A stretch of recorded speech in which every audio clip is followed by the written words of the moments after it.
ரிஷபராசிக்கு இந்த செய்வின பாதிப்பு இருந்ததுன்னா என்னென்ன பாதிப்புகள் ஏற்படும்?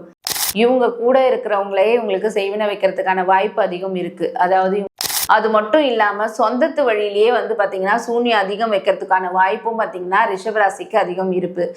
கடன் பிரச்சனை, தொழில் பிரச்சனை, இது எல்லாமே ரிஷபராசிக்காரர்களுக்கு அதிகம் ஏற்படும். அசிங்கம், அவமானம், இது எல்லாமே நிறைய வரக்கூடிய வாய்ப்பும் பாத்தீங்கன்னா ரிஷபராசிக்கு அதிகமா இருக்கு. அதே மாதிரி விபத்து அடிக்கடி ஏற்படும். போன வாரம் ஒரு விபத்து, இந்த வாரம் ஒரு விபத்து, அடுத்த வாரம் ஒரு விபத்துன்னு விபத்து மேல விபத்து வரக்கூடிய சூழ்நிலையும் அதிகமா இருக்கும். அதே மாதிரி பெண்கள் பார்த்தீங்கன்னா நல்லா இருப்பாங்க, நல்ல ஒழுக்கத்துடன் இருப்பாங்க. ஆனால் பார்த்தீங்கன்னா திடீர்னு யார் மேலேயாவது ஒரு அட்ராக்ஷன் போகிறது, அவங்க மேலே ஒரு ஈடுபாடு போகிறது, இதுவும் ஏன்னா அவங்கள அசிங்கப்படுத்தணும், அவமானப்படுத்தணுன்றதுக்காக தான் செய்வினை செய்கிறாங்க.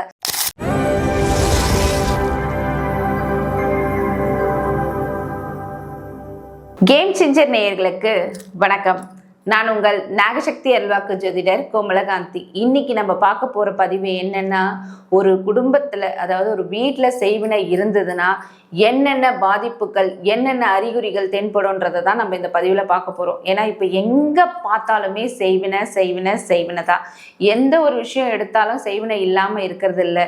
எல்லாருமே பார்த்தீங்கன்னா இப்போ சின்ன சின்ன விஷயங்களுக்கு கூட செய்வினை செஞ்சிடறாங்க. இப்போ ஒரு பக்கத்தில் ஒரு எக்ஸாம்பிள் சொல்லணும்னா, ஒருத்தவங்க வீட்டு பக்கத்தில் பைக் நிறுத்தி இருந்தால் கூட அந்த பைக் ஏன் நிறுத்தினேன்னு சொல்லி பக்கத்து வீட்டுக்காரன் கேட்டாவே அவனுக்கு செய்வினை வேடான்ற மாதிரி செய்வினை செஞ்சு ஏதாவது ஒரு பாதிப்புக்குள்ளாக்கிடுறாங்க. ஸோ அந்த செய்வினை இருந்தால் அந்த வீட்டில் என்னென்ன அறிகுறிகள்லாம் தென்படும், அவங்களுக்கு எல்லாம் என்னென்ன பாதிப்புகள் வரும்ன்றதை தான் நம்ம இந்த பதிவில் இப்போ நம்ம பார்க்க போகிறோம்.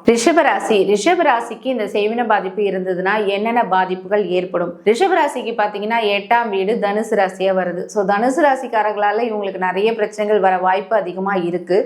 அது மட்டும் இல்லாமல் இவங்களுக்கு செய்வினை யார் வைப்பாங்க அப்படின்னு பார்த்தீங்கன்னா, இவங்க கூட இருக்கிறவங்களே இவங்களுக்கு செய்வினை வைக்கிறதுக்கான வாய்ப்பு அதிகம் இருக்குது. அதாவது இவங்களுடைய குருமார்கள், இவங்க யாராவது இவங்க தெய்வமா நினைச்சிட்டு இருக்காங்க, இல்லை அவங்களால தான் எனக்கு நல்லது நடக்கும் அப்படின்னு யாரையாவது இவங்க நினைச்சிட்டு இருந்தாவே அவங்களே இவங்களுக்கு விரோதியா மாறத்துக்கான வாய்ப்பு அதிகம் இருக்கு.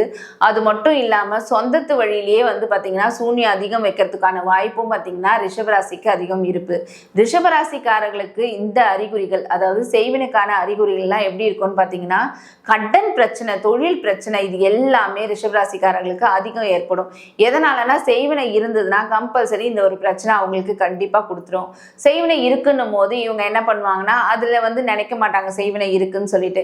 கடன் பிரச்சனையா இருக்கே, ரொம்ப கடன் தொல்லையா இருக்கே, என்ன பண்றதுன்னு தெரியாம, அதே மாதிரி நிறைய இஎம்ஐ வாங்குறவங்களும் பார்த்தீங்கன்னா நிறைய ரிஷபராசிக்காரர்களாக தான் இருப்பாங்க. இஎம்ஐ கட்டிட்டு இருக்கவங்க, இஎம்ஐ கட்ட முடியாமல் சில பேர் என்ன பண்ணுவாங்கன்னா பாதிலே விட்டுருவாங்க. அது என்ன ஆகும்னா பவுன்ஸ் ஆகிட்டு உங்கள் வீட்டு தேடி லோன் நீங்கள் வாங்கியிருப்பீங்க நிறைய. ஸோ அதனால் லோன் கடன்காரன் வீட்டுக்கு வாசலில் நின்றுட்டு தேவையில்லாத விஷயங்கள், தேவையில்லாத பேச்சுக்கள், அசிங்கம், அவமானம், இது எல்லாமே நிறைய வரக்கூடிய வாய்ப்பும் பார்த்தீங்கன்னா ரிஷபராசிக்கு அதிகமாக இருக்குது. செய்வினை பாதிப்பு இருக்கும்போது இது எல்லாமே அறிகுறிகள் தான். இப்போ நம்ம நினைப்போம், நான் அதனால தான் சொல்லிட்டு, ஆனா இது எல்லாமே ஏன்னா நீங்க அசிங்கப்படணும், அவமானப்படணும்னு சொல்லிட்டு தான் உங்களுக்கு அந்த செய்வினை வைக்கிறாங்க.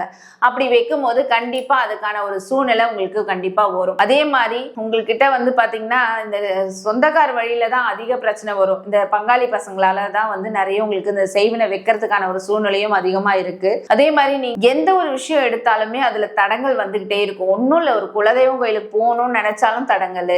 அதே மாதிரி நீங்க எது சாப்பிட்டாலுமே உங்களுக்கு ஜீரணம் ஆகாத, உங்களுக்கு வாமிட் வர்றது, அது டைஜஷன் ஆகாம டிசென்ட்ரி ஆகிறது, இந்த மாதிரி ஒரு விஷயங்களும் பார்த்தீங்கன்னா செய்வினை பாதிப்புக்கான அறிகுறியாக தான் இருக்கு. அதே மாதிரி விபத்து அடிக்கடி ஏற்படும். போன வாரம் ஒரு விபத்து, இந்த வாரம் ஒரு விபத்து, அடுத்த வாரம் ஒரு விபத்துன்னு விபத்து மேல விபத்து வரக்கூடிய சூழ்நிலையும் அதிகமாக இருக்கும் இந்த ரிஷபராசிக்காரர்களுக்கு. அதே மாதிரி இந்த உங்களுக்கு தேவையில்லாத பழக்க வழக்கங்கள், அதாவது நல்லா இருந்தான்ப்பா, அவனுக்கு குடிப்பழக்கமே இல்லை, ஆனா அவனா இந்த அளவுக்கு குடிக்கிறான்ற அளவுக்கு பார்த்தீங்கன்னா குடிப்பழக்கம் அதிகமாக வர்றதும் பார்த்தீங்கன்னா செய்வினைக்கான ஒரு அறிகுறியாக தான் இருந்துட்டு இருக்கு. அதே மாதிரி பெண்கள் பார்த்தீங்கன்னா நல்லா இருப்பாங்க, நல்ல ஒழுக்கத்துடன் இருப்பாங்க. ஆனால் பார்த்தீங்கன்னா திடீர்னு யார் மேலேயாவது ஒரு அட்ராக்ஷன் போகிறது, அவங்க மேலே ஒரு ஈடுபாடு போகிறது, இதுவும் ஏன்னா அவங்கள அசிங்கப்படுத்தணும், அவமானப்படுத்தணுன்றதுக்காக தான் செய்வினை செய்கிறாங்க. அப்போ செய்வினை செய்யும் போது என்ன ஆகும்னா, அந்த ஏவல் அவங்க மனசை கெடுக்கும். இன்னொருத்தவங்க மேலே ஒரு அஃபேர் வர்றதுக்கான ஒரு சூழ்நிலையும் உருவாக்கி கொடுத்துரும். ஸோ இது எல்லாமே செய்வினைக்கான அறிகுறியாக தான் இருக்குது. வீட்டில் வைக்கிற பால் பார்த்தீங்கன்னா அடிக்கடி பொங்கிட்டே இருக்கும், நிம்மதியா சமைக்க முடியாது, எந்த சமையல் செஞ்சாலுமே அதுல ஒரு டேஸ்ட்ன்ற ஒரு விஷயம் இருக்காது. நல்லா தான் பார்த்து பார்த்து செய்றேன், ஏன் டேஸ்ட் வர மாட்டேங்குதுன்னு சொல்லிட்டு அவங்களுக்குள்ளேயே பெண்கள் வந்து குழம்பிட்டு இருப்பாங்க. அதே மாதிரி ஆண்கள் வந்து அந்த சாப்பாடை சாப்பிடும் போது நல்லா இல்லை அப்படின்னு சொல்லும்போது இவங்களுக்கு வரும் பாருங்க கோவம், இவ்வளோ நான் கஷ்டப்பட்டு செஞ்சுட்டு இருக்கேன், ஏன் நீ இப்படி பிடிக்கலன்னு சொல்றீங்கன்னு சொல்லிட்டு அது மூலயமா சண்டை சச்சரவு. ஏன்னா செய்வினை எதுக்கு செய்யறாங்க, நீங்க வீட்டுல சண்டை போடணுன்றதுக்காக தான் அவங்க செய்யறாங்க. ஸோ அதனால அந்த மாதிரி பண்ணும்போது வீட்டுல சண்டை சச்சரவு வரதுக்கான வாய்ப்பு அதிகமாகவும் இருக்கு. அதே மாதிரி பாத்தீங்கன்னா நிம்மதியான தூக்கமே இருக்காதுங்க, கெட்ட கெட்ட கனவுகள் வரும்.